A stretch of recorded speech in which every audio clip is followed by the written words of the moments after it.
UFC Fight Night Hill versus Rountree is coming up in a couple weeks, and today I have the full card breakdown with timestamps if you'd like to skip to any part of the video. Hello everybody, welcome back to another video. If you are new here, my name is Kyle. I'm your guy with too many YouTube channels, so we are going to be breaking down these fights as we usually do, and we're going to dive as much in depth as we can possibly get. We have betting odds for all of the fights. It is another really good card. The month of June has been phenomenal for the UFC. So like I said, timestamps are there if you'd like to skip to any part of the video. Let's get started. Starting off with the first fight, we have the UFC debut of Seokhyeon taking on Oban Elliott. If you have been following the UFC, which I would imagine most of you have been, Oban Elliott recently had a fight canceled. He was supposed to fight a couple weeks ago. Oban Elliott now has a new opponent in Seokhyeon. So this is Ko's first fight in the UFC.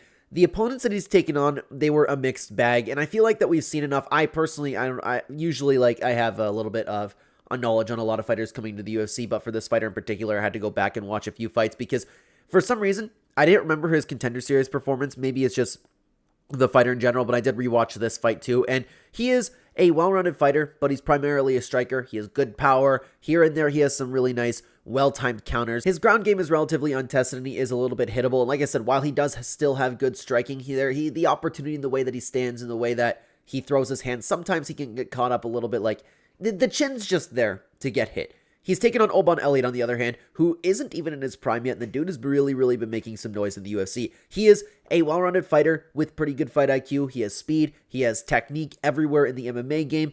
In my opinion, Oban Elliott, I keep saying that Oban Elliott is underrated, but I feel like people are starting to come around to Oban Elliott a little bit. But other than that, he has really good volume. He has really good leg kicks, and his takedown defense is amazing to keep things on the feet. And since joining the UFC, the dude has been on a little bit of a roll, and he's had some near perfect performances coming off of a really nice win against Basil Hafez too. Guys, when it comes to these two matching up, I like the performances that I've seen Oban Elliott put on against fairly capable fighters, or pretty capable fighters. I'm just saying, they're obviously not the best UFC fighters, right? But he's getting better. He's only 27 years old.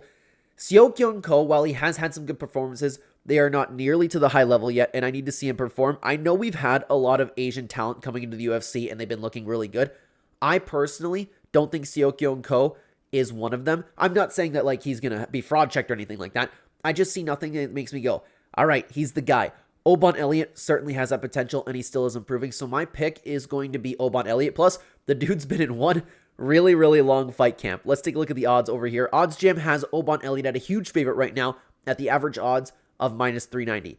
That is a very big favorite, and unfortunately, I do find myself agreeing with that, but hopefully we still see a good performance from Seokhyeon because he seems like a fun fighter. I want him to come in. I'd like to see him perform, so Oban Elliott is going to be the pick in this bout. Let's continue on up the card, though, guys, over to Tagir Ulanbekov, who we're finally seeing returning to the UFC. Oh, it's only 4 months ago he fought. For some reason, I thought it was more than 4 months.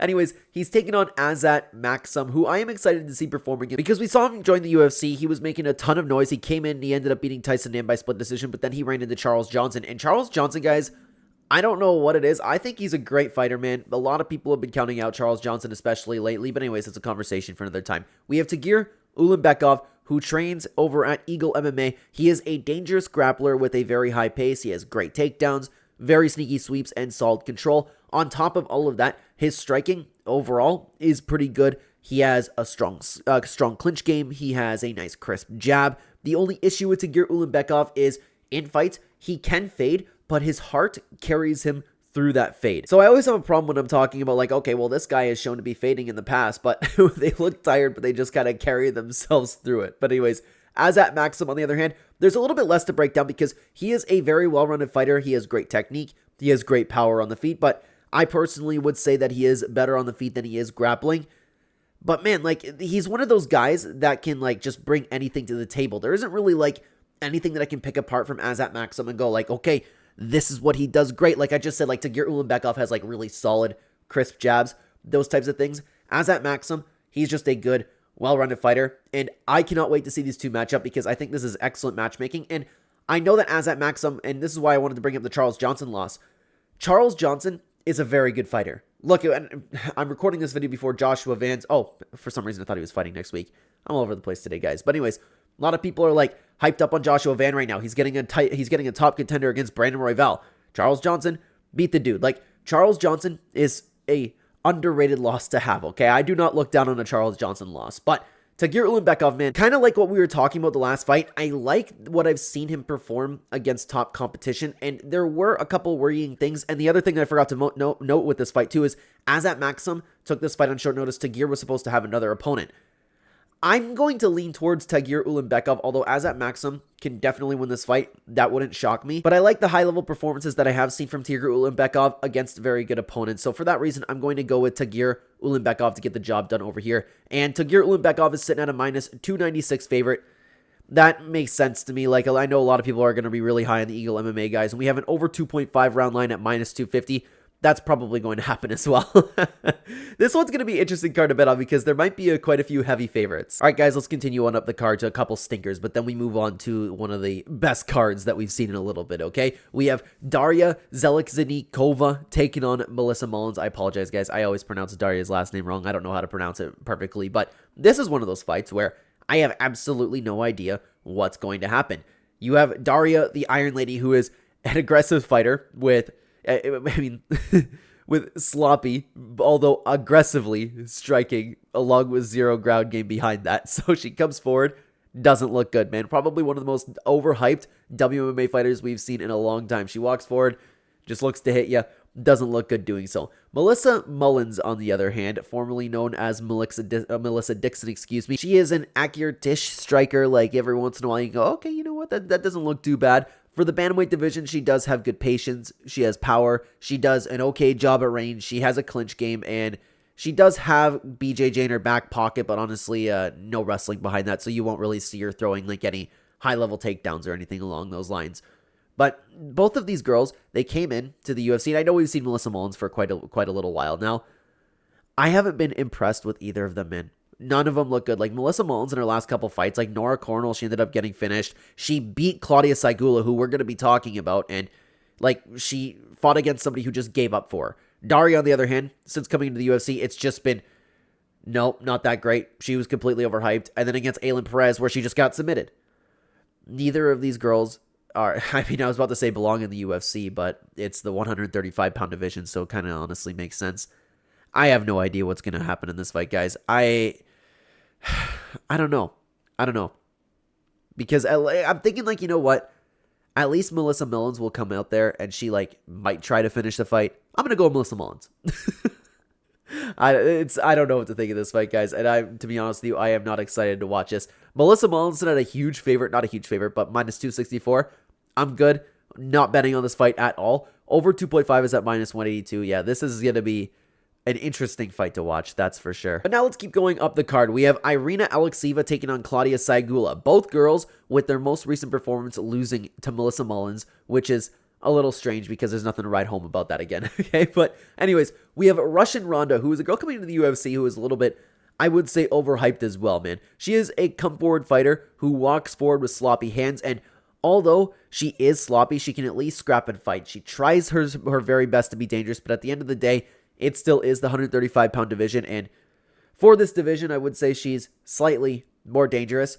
She is decent on the ground, but if she's able to drag a fight there, but still, there really isn't any technique. She's kind of like how I described Alice Ardeling before all of a sudden he showed up in her last performance looking like, okay, all of a sudden I have technique.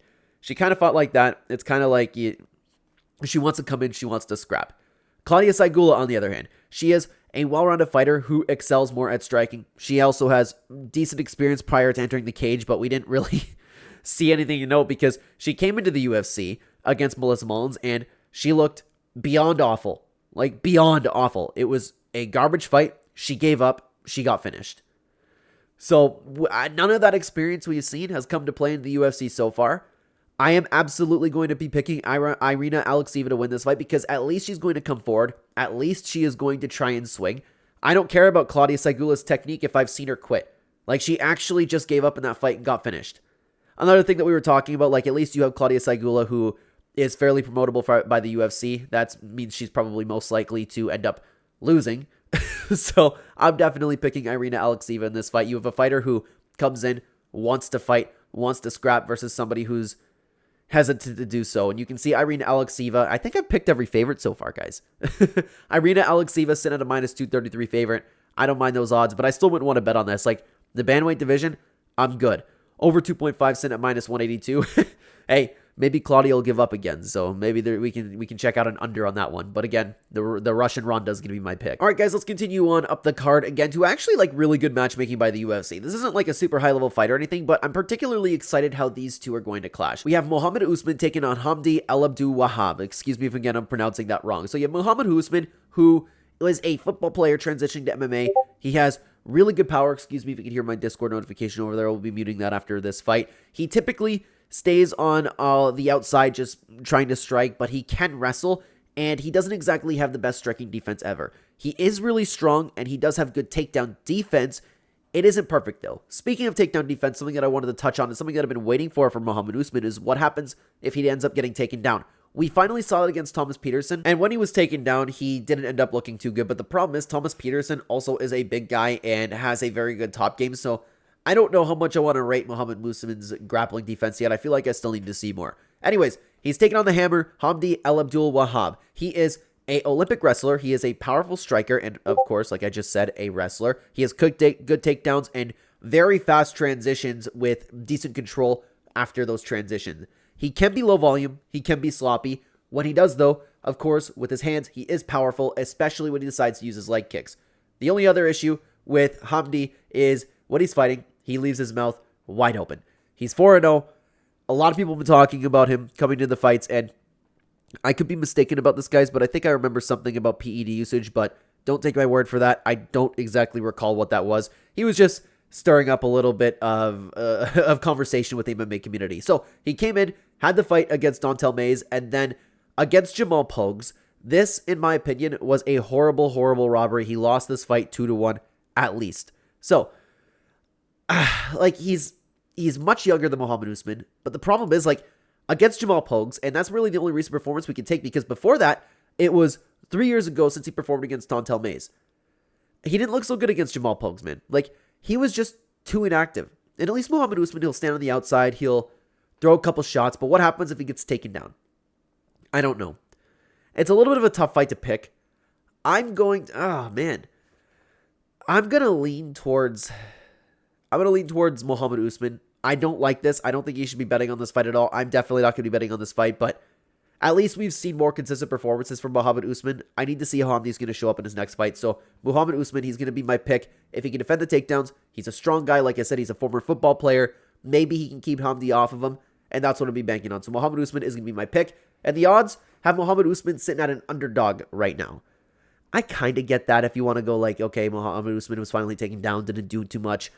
I think Hamdy's, I don't want to say overrated, but I'm not high on him yet. I'm not high on him. So Mohammed Usman is going to be my pick in this bout. All right, guys, let's continue on up the card over here to Ismail Nurdiev taking on Jun Park. This is a very underrated fight. I am excited to see these two go at it. So I'll start with Ismail Nurdiev. We've finally seen him coming into the UFC against Bruno Silva, and in this fight, he had a pretty clean performance. He ended up working Bruno Silva for 3 rounds, but the problem is it's Bruno Silva, and at this state in Bruno Silva's career, pretty well anybody can do that to him, okay? Ismail Nurdiev, he's a well-rounded fighter, primarily a striker. He has fast combinations, explosive movement, snappy kicks, good cardio, great counters. The only issue with Ismail Nurdiev is at times in fights, later on as fights go on, he can fade. He's taking on the Iron Turtle, Jun Park. He is a controlling grappler with decent striking and good cardio. While he does have a fairly well-rounded game, his goal is always to get the takedown. His goal is to always work for a submission. He also has magnificent heart. He will fight through every single little bit of adversity you throw towards Jun Park, and he will make it hell for you to try to get any advantageous position off of him. He's willing to get a tad dirty in there, and at times, he is a little bit hittable.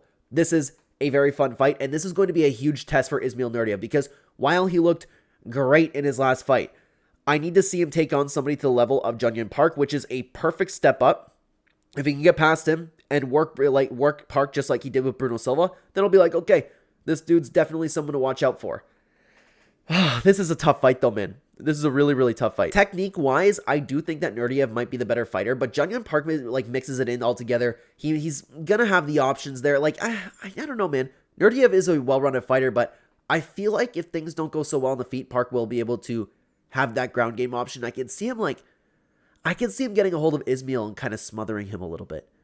This is another really good fight, good matchmaking by the UFC. Very tough to pick.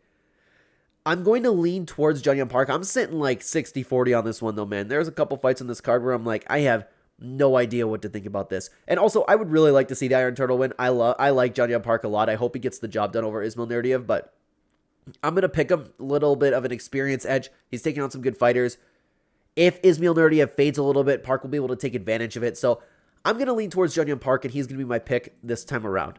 Shockingly, Junghyun Park is sitting at minus 234 favorite right now.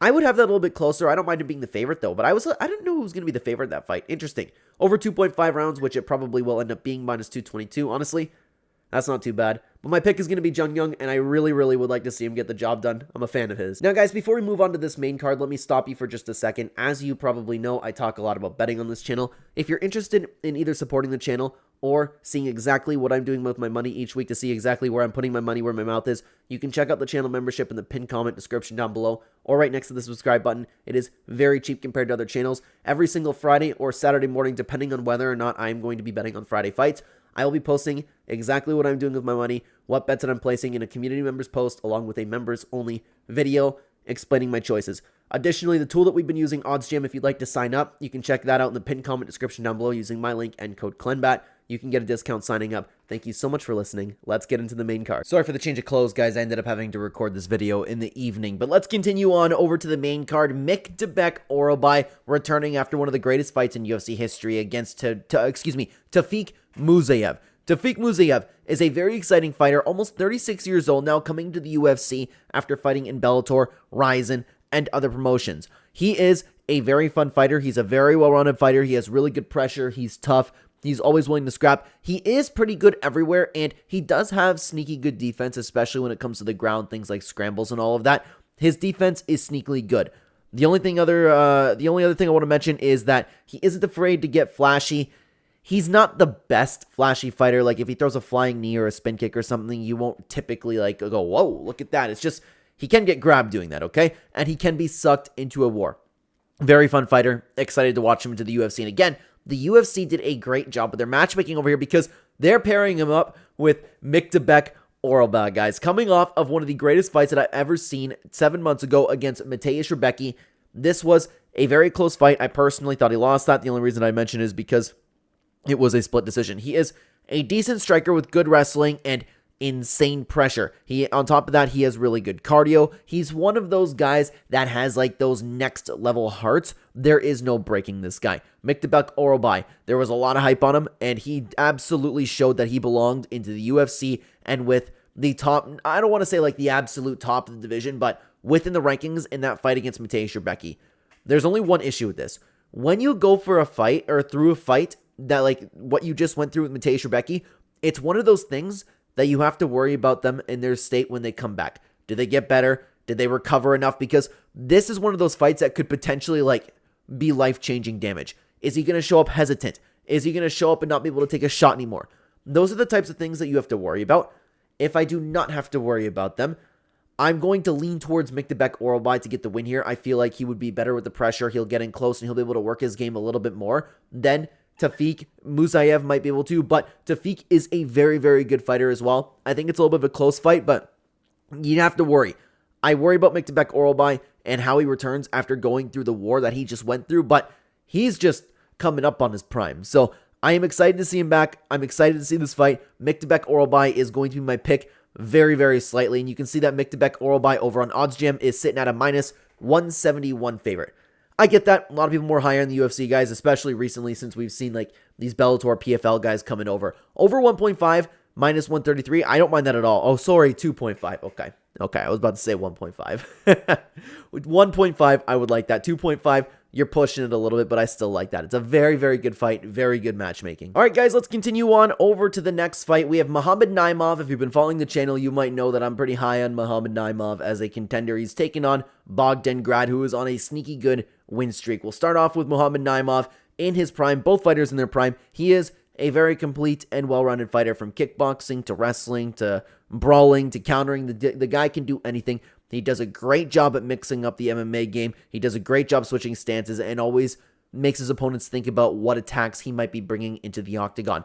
After suffering his first loss, which he even honestly, like, it is what it is. Felipe Lima's a great fighter, and he still like looked okay from the up until the submission, and he bounced back, got a nice win over Khan Ofli, which was a really good performance, just did enough to win. Bogdan Grad, on the other hand, unfortunately, I don't have too much else to break down about Bogdan Grad. He is a well-rounded fighter with pretty good heart, and he has killer instinct. The dude has a ton of heart when I mean heart, and he's coming into his after his UFC debut against Lucas Alexander, and I'm not sure what to think about him inside the UFC yet, because he was getting pieced up and worked for like a good round and a half or however long it took before he ended up like finding a knockdown, never letting up on Lucas Alexander and getting a finish. So he looked good, but he didn't at the same time, if that makes sense. I think he's coming in, and this is a big step up in competition against somebody like Lucas Alexander, Mohammed Naimov is better than these entry-level UFC fighters. And Lucas Alexander, he's a good fighter, man, but I think this is going to be a little bit too much, and I think Mohammed Naimov is going to work him. I think Mohammed Naimov is going to get the win. I don't see Bogdan Grad putting Mohammed Naimov away. That would shock me. I like Mohammed Naimov. He's one of those guys. Plus, another thing about Naimov is the dude isn't afraid to cheat, whether it's nut shots, fence grabs, whatever it may be, and we've only seen one ref recently even doing something about that. So I'm going to pick Mohammed Naimov. Honestly, I usually pick him in fights. I think he's a very, very good fighter. The dude will come in, he'll fight for your money, okay? Mohammed Naimov is sitting at a good favorite, though, at the average odds of minus 225. It makes sense, man. Mohammed Naimov is a very good fighter, and I think that stylistically, he'll be able to get the job done over Bogdan Grad. All right, guys, let's continue on up the card. It's a big main card today. No featured fight just yet. It's Nazim Sadikov coming back after a phenomenal win against Nicholas Mata. Nazim Sadikov is a good kickboxer with nice speed, power, pressure. He has very nice movement in the octagon, and he isn't afraid to get flashy. And like I was just talking about in a previous breakdown, when I mean he isn't afraid to get flashy, he does a very good job when he decides to be a flashy fighter, okay? Nicholas Mata, on the other hand, he's a good striker. He has good movement, speed, a variety of attacks with great takedown defense to keep things on the feet. Against Nazim Sadikov, I don't think he'll need that takedown defense. And guys, I think this is, honestly, I see this one going only one way, in my opinion. You have Nicholas Mata, who's been looking good, especially in his last two fights. He shocked the world against Tom Nolan and looked good in his following fight. Nazim Sadikov coming off of a phenomenal win against Ismail Bonfim. And, I mean, like, he was losing the striking exchanges a little bit in that fight, but still, he ended up looking great. I just see this fight being a pure stand-up fight, and I think Nazim Sadikov is just going to be flat out better. Nicholas Mata might be able to land here and there, like he is a capable striker in himself. I just think there's going to be a slight level in Nazim Sadikov. I'm not talking like enough to bet, but I do like Nazim Sadikov in this particular matchup against a guy like Nicholas Mata. But Nicholas Mata has shocked us before. He could very well shock the world again. But I am, again, going to pick Nazim Sadikov to get the job done here. And I would imagine, I was about to say I would imagine he's going to be a big favorite. A lot of people probably be high on Nazim Sadikov.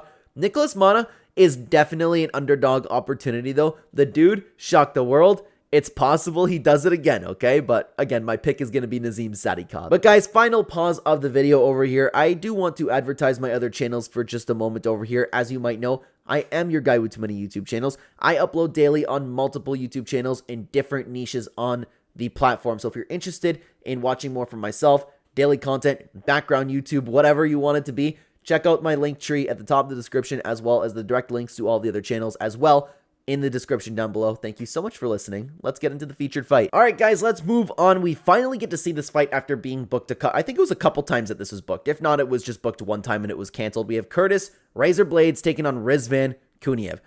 A lot of hype behind Rizvan Kuniev. A lot of people are wondering why he's coming into the UFC and getting a shot at Curtis Blades. I wonder that myself, but here we are.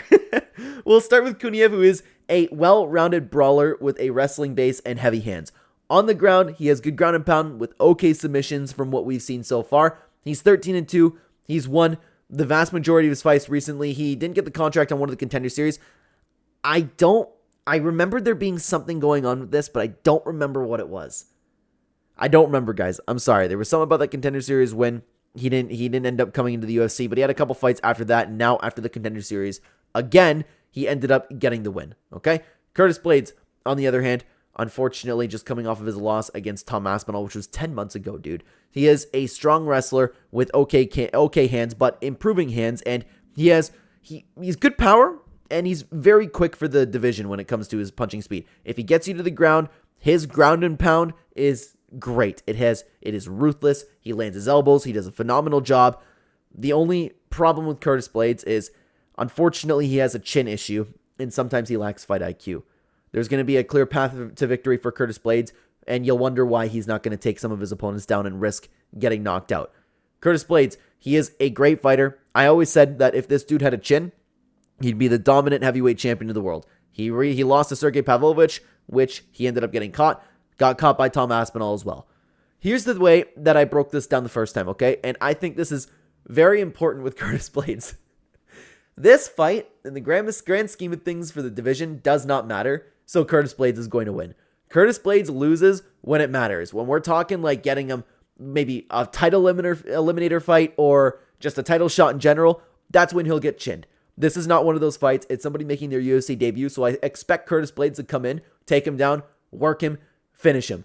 That's what I expect, and Curtis Blaydes is going to be my pick to get the job done. That is what I'm basing this off of, okay? But honestly, Curtis Blaydes is a great wrestler too. I'm interested to see what happens if these two end up clashing, or if Curtis Blaydes just decides to keep it on the feet again. I think he's going to win. He is high level. He's championship material. Rizvan Kuniev is coming in, and there is a big step up in competition for him here. Curtis Blaydes is probably going to work him. He's going to be my pick. But the problem is, I don't want to say I want to bet on Curtis Blaydes because, again, the dude has an unfortunate chin issue. I hope he gets a job done, though. I really like Curtis Blaydes. I always cheer for Curtis Blaydes in the bouts, and I was one of the few cheering for Curtis Blaydes against Tom Aspinall. I don't hate Tom Aspinall, but I like Curtis a lot. I want to see him do well, okay? Curtis is going to be my pick. I hope he gets the job done, and Curtis Blaydes is sitting at the average odds of -277. What do we have for the over 2.5 plus 100? Yeah, I don't know if that's going to happen. Curtis Blaydes can be pretty ruthless, and he can end up getting finished. So I like Curtis Blaydes in this matchup. And if you are thinking about betting on this fight, please let me know why in the comments. All right, guys, let's move on over to the co-main event. Guys, I am so excited for this fight. This is the fight on the card that I'm looking forward to most. Rafael Fiziev taking on Ignacio Bahamondes. I love this fight. I love this matchmaking, and I have no idea what's going to happen, okay? Rafael Fiziev, he is a very dangerous Muay Thai striker who it's the complete package with this dude on the feet. Technique everywhere. He has insane speed, slicing elbows, really nice timing, power, flashiness. In that department, he is very well developed. He is like a near perfect fighter when it comes to Muay Thai technique. The only issue along with that is, unfortunately, his cardio needs work. And it costed him a fight again recently. He's so explosive, and it's understandable why he slows down. But when it comes to like the end of the second round in fights and moving on into third, he's just not the same guy. If he fixed that, he is a championship caliber fighter, okay? Rafael Fiziev is coming off of 3 unfortunate losses in a row. We had the Justin Gaethje loss the first time around. Then he came back, Mateusz Gamrot. He was looking great up until the leg injury. And then he fought Justin Gaethje again, which he took on, I believe, 1 week's notice and coming off of that really bad injury, and he still had a good performance. The reason that he lost this fight was because he slowed down. If he fixes this, he is one of the most dangerous fighters.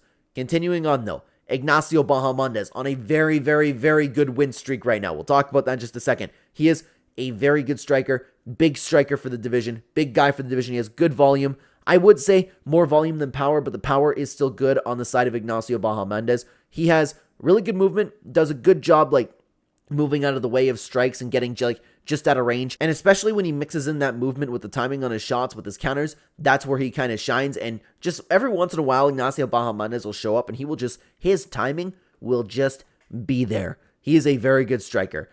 I don't imagine that he'll need this, but he also has pretty good takedown defense as well.